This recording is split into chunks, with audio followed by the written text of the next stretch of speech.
હા ભાઈ હું 70 વર્ષે દીકરો લખ્યો છું બોલું છું સાચું માં અને આ દીકરીને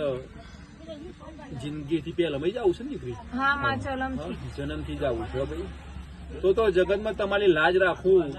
મારો ભગવાન બોલતો છીએ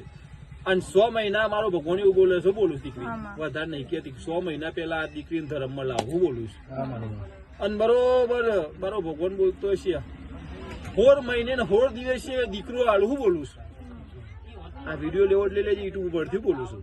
અને રાખજે ના બને મારા ભુવન માથા પર મારજે બોલું છું પૂરું કરું છું કહું છું ભણી છે અને ના બનાવો તો કરજમાં મારા માતા ચોક ગમે તો જતું બોલું છું 4 મહિને ને 4 તારે દીકરો આવે અને મારો ભગવાન કહેતો છે કપારમાં જ ચોલ્લો આવે હું કહું છું તિલક કાળી ટીલ્લી આવો તો જ મોંજે મેં શીખોતરી મેં મેલરી આલે તો પડે એવું કહું છું એ નહીં હું ખબર પડે જઈને નહીં હું ખબર પડે માતાઓ પૂજાય છે ગુજરાતમાં ભાઈ હા આવું ના બનાવ મારું નમ માતા નહીં લ્યો